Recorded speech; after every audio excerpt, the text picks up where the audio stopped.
My name is Kelly, and I am a fledgling, very beginner trader. And I am practicing my trades, and I'm just kind of sharing my practice with the internet in case if it helps anybody else. Okay, so today I did my practice again, but I thought I would do something a little bit different to see what works best for YouTube. So I did my practice, and I wanted to show you like my thought process, and then also show you how I do my trading journal. And I don't know if there's a better way to do it, but this is just what I have figured out so far. So what I do is first I practice using the replay bars in TradingView. And then after I am like done for the day, like for example, on this practice day, I made $300. I am very happy with that. So I'm done with this trading day practice. So then I do a screenshot of this and I put it into Notion. And let me show you my Notion. Okay. Can you see? Yeah, I think y'all should be able to see this. So this is my a Notion page that I have, and it's like a calendar. It's organized sort of as a calendar. I call it my trading journal. And what I do is every day I just go in and, is it not letting me open things? It's not letting me do a plus sign, but hopefully y'all can see this. Okay, so you can see like every day I put the number, like whatever my final tally is for my trading, I put that number for the day so I can keep track of it. Today it was 300, and so far I've only practiced once. Hopefully I'll practice again later on today. But so I put the title as whatever my profit or loss was for that day. And then I screenshot the trade. Like I don't need all of it. Like for example, I don't need all of this backwards stuff. It kind of helps me in order to frame and get an idea as I'm trading. But whenever I look back at the trade, it doesn't really help me. So I screenshot the trade from the beginning to the end and a little bit of the context before the trade. And the screenshot will show my entries and exits. And then I kind of do it in two columns. And then on the left-hand side, I explain each trade, why I entered the trade, and if I had any thoughts or feeling as I was going into it, then I will put that down. And if I learned anything from the trade, I put that down in it. And so I'll go over what I traded and what I learned with you. And I'm going to do it in this screen because you can see it better. So this was my first entry right here. And what I noticed immediately is that we are right at the bottom of this trend line. It looked to me like we had exited this upward bull trend and we were entering a trading range where we're going up and down. And since we're like right here at this line, and this looks like a double bottom or at least close to a double bottom, so I thought that was a good place to enter. So I entered right here. And then this bar, so I made a note, if you notice, right here I have note. I made a note that while this bar was like, I still held on to it and I was still fine with it while I was practicing. But in real trading, this bar went down so low that it might have blew through my stop loss. Like for example, if I had entered it and put my stop loss right below this wick of this green entry bar, then I would have lost a lot of money with it going down that far. So I put a note that maybe it's a better idea to put my stop loss at the previous low, because if my stop loss had been here, then I would have been okay. Of course, that's a bigger risk that increases my risk. So I don't know if that's the right move, but it's something for me to note so that as I'm practicing in the future, I can keep track of it and find out if I want to keep my stop loss below this point or keep my stop loss below this point. So I held on to it because we still had a high that was high and it still was looking kind of like it was going up even though it was a bear bar. And then we had another bull bar that was pretty good. I held on to it because I thought we would keep going up. But then we had this red doji bar that was and to me this looks like we started right here. We tried to go all the way up here and we were pushed all the way back down here. So that looked not very promising to me. That looked like we were meeting heavy resistance and being pushed back down. So I exited right there, but I still had, I can't remember what it was, but it was maybe $35 or something from here to here. So I exited there, and then I waited for the next bar. And the reason why I exit on dojis a lot of times is because like it indicates indecision. So I'm always scared after a doji bar, like we could go in either direction. I feel like it's like a 50-50. We could either go up or we could go down. So that's why I waited. But then whenever this bar was green and it looked good, like see how it has a long wick on the bottom, it looks like we have momentum up. So I entered again here. And then immediately we went back down. But I held on because I really had confidence in this trading range. Like we had already hit this one twice. We had already hit this bottom one twice. I really had confidence. I mean, maybe it was false confidence. Maybe it was wrong, but I had confidence in it. So I held on to it with this bar. And then we had this bar, and I felt like this bar was like a turnaround. Like we had come down and we were moving up. It felt like a reversal bar to me. So I held on to it again. And then we had this nice solid bar, which was good. And then this bar was close to a doji. So I thought about exiting, but I still just felt like we had upward momentum because like we had so much momentum here, and it did seem like this trend line was holding. We were, I don't know. I guess I didn't notice that we were back up to right here. If I had noticed that those two dojis were exactly in the same place, I probably would have panicked. But thankfully I didn't notice that, and I let it keep going. And then we had this bar, and I was just happy with this bar. It could continue to go up. Now, I don't love how like it tried to go up and then it came back down. I don't love it. But I do suspect it would probably come back up to somewheres around here. But like I said, with 300, I'm happy. So I'm exiting at 300. So that's how I document my practice, and I just put it here in Notion. And the other thing is that like you can also look at it instead of just as a calendar. There's another way to view it. I need to figure out. I think you can view it as a table. Yeah. So you could also view it as a table and see what I need to get better at it, because probably what I could come in here and do, and I could add properties where I classify different things. Like I could say this, maybe like it was a double bottom entry, or maybe I need to classify my lessons that I learned, like stop loss lesson, like this. Actually, I'm doing this. This is a good idea. Multi-select. That's what I would do. And I would do lessons learned. Okay. And so then here I'm going to put in, this is like, actually I'll do SL for like a stop loss lesson, because I'm sure I'll have multiple lessons that I learned about a stop loss. And then the other lesson that I learned was about the entry, like this being a second, like maybe I should have done a second entry. So maybe I'll do SE to create a second entry.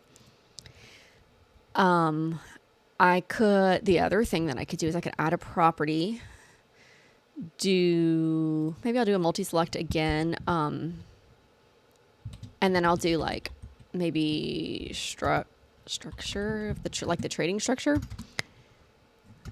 Come on. Okay. Trading structure. And so this was a trading range, which I shorthand that as TR. And that way, if I want to like look back here, I'll show you why this might be helpful, is that if I want to look back later on, where was I whenever I did that? Okay, here. See, like now it's showing me this one was a trading range, and I can classify all of my days as I go and classify my lessons learned. So that way, if I want to go back and look at one particular one, then I can do that. Like here, I don't know if okay, this one was multiples, and I didn't write very much.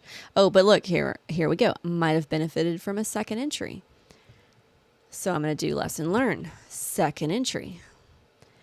Structure, I don't know that. I guess that looks like a trading range. This one was definitely in a trend. See right here, I just said I made a lot of mistakes. I was trying to play the retracement game, doing fib retracements and expecting to see them, but it was not a good strategy. So sometimes I'll just like try out a particular strategy and see if it works. That way I know if I want to do it again. So I ended up deciding, no, I don't want to do that. And I guess I didn't have any comments on this one. What about this day? Okay, so on this day, nothing learned there, I don't think. On this one, okay, so here I'm talking about specifically how I'm working on the emotional part of it. And so I said that I had continued to trade so that I could understand what feelings or thoughts go through my mind when I trade further into the day. I made 2 additional trades between those times, and I was doing great. So I was like up by over $2,000. That's amazing for me. Then there was an entry that looked good. I thought about not taking it because I didn't need to be greedy, but I was trying to continue trading throughout the day, and this one really looked good. Nothing alarming about it, even in hindsight. I mean, watch. There's going to be some people that are going to tell me, like, obviously you should not have taken that trade. But from where I am right now in my learning, I can't find it, I guess. I was still somewhat scared just because I didn't want to lose my profits. So I thought about setting a stop loss. But when I looked at where the stop loss needed to be and the fact that we were early in the session, so things could have long wicks, I decided not to. It looked like such a good setup, and that was a major fail. Negative 930, I think. I then tried to see if it would go back up, and it never even came close. Lesson learned. So enough is enough, and set a stop loss is what I learned that day. Did I even write how much money I made? I didn't even write how much money I made on that one. Yeah. I don't know. It must have been bad. I must have been like, I'm supposed to keep track of it. But I must have been like ashamed to even write it in my journal on that day. So, but let me put lesson. Okay, so one lesson is just about enough. And then the other lesson is about stop loss. I said, like, always set a stop loss, no matter what. And then for this one, I was at plus 220 after 3 trades. Then at 12:35, I made a final trade, and it was a huge fail. It was a decent signal candle, but the structure was unclear, and I think I just wanted another trade. I should have quit earlier. Okay, that's another lesson in enough being enough. And also, I guess, in like over trading, that's a lesson to not overtrade. And I mean, look, it went down negative. Okay, so I did, look, see, I was wrong on this. Oh, so this, see, I must have titled it whenever I did my very first trade, and then I didn't add in all the other losses. That's wrong. So I think I ended up being, oh, so here was the bad, let's look at it. Let's look at what the bad trade was. I don't see where, I guess I hadn't exited at this point.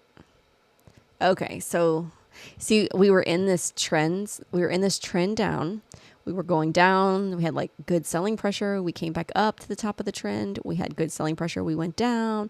We came back up to the top of the trend, and I thought we were going back down, but we did not. We reversed right here and went up. And I mean, this was just incredibly dumb to not have a stop loss. Like, see how these went a little bit above the trading line, but not that much. I should have had my stop loss. I don't know, probably somewhere's in here. Yeah, but that was dumb. So, okay, so this negative 213, this is wrong. I mean, it's very wrong. Negative 2, we'll just go ahead and put, I mean, plus 2. I mean, the 240 is pretty minimal compared to that. So I learned enough is enough, and I learned stop loss. And I would also say a lesson about over trading. Don't overtrade. Like, don't force yourself to continue trading throughout the day. And it might also be like, maybe I'm losing focus as I continue throughout the day. Or maybe like because I'm continuing, I'm not doing a good job with the stop loss. I'm not sure.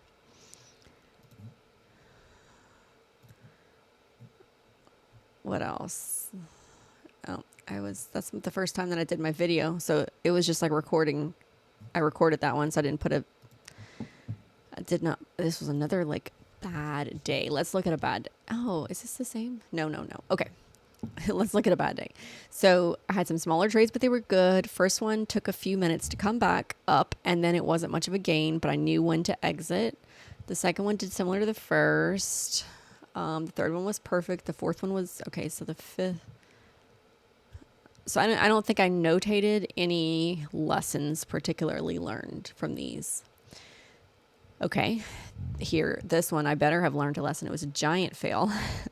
I should have seen that of the 10 prior bars. Oh, I remember this lesson. I remember this lesson. Because, okay, so I guess I would call it check pressure. That's what I'm calling it. I don't know if other people call it pressure, but for example,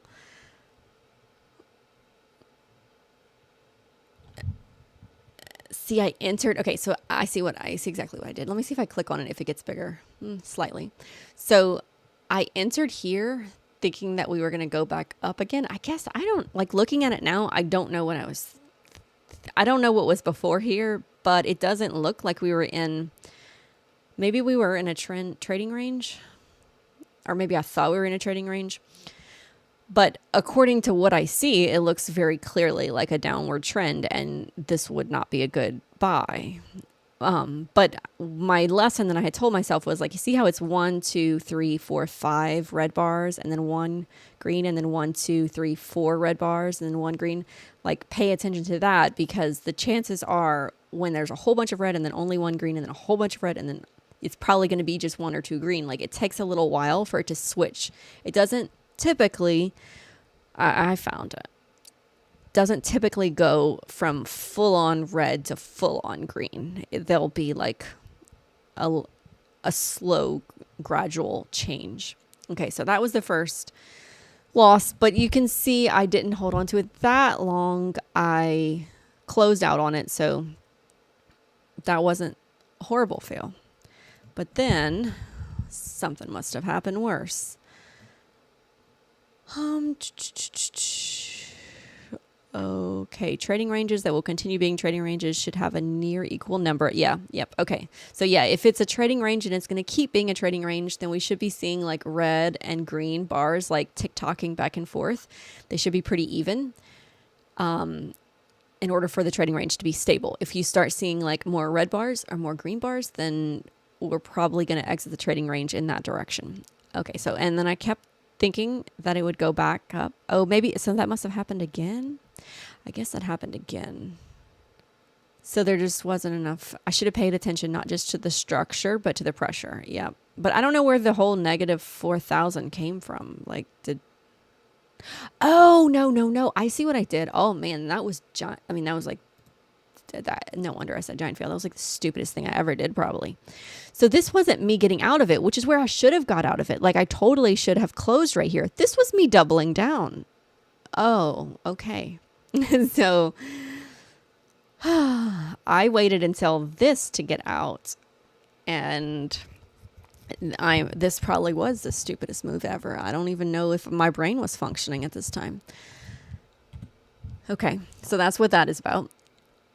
And I would say that is a lesson. I mean, not just pressure, but that's also a lesson in a stop loss. Like, I should have just had a stop loss and take the loss.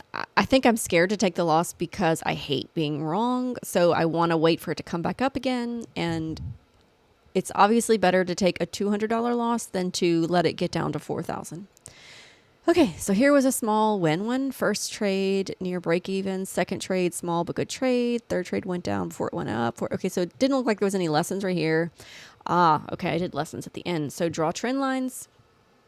Only buy at the low of a trend. Only sell at the high of a trend.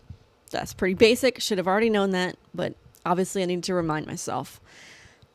Look at buying and selling pressure. Count number of red bars versus green bars. Do not expect a trend to continue if pressure is built. I don't know. I guess I just mean if pressure is building larger in one direction. Okay, so now we've got those written, and let's see that. I think we have some examples of both trend and trading range in here. So I'll do trading range and then also do trend. Okay, this one I didn't really, okay. So then sometimes, here, let me show you that I'm not always lying in a way to make myself look better whenever I'm writing these. See, here's a day where my first one was 310, and so that's what I put as the title, and then I forgot to update the price when I gained more. And I did gain a good amount more. But I guess these I didn't necessarily write anything because they were good trades, and I guess I didn't learn a particular lesson from them. It's just like, do more of this. So that is how I do my trading journal. I'd love to hear how you do it because I'm very curious and I'm not sure if this is the best way to do it, but let me know in the comments how you do it.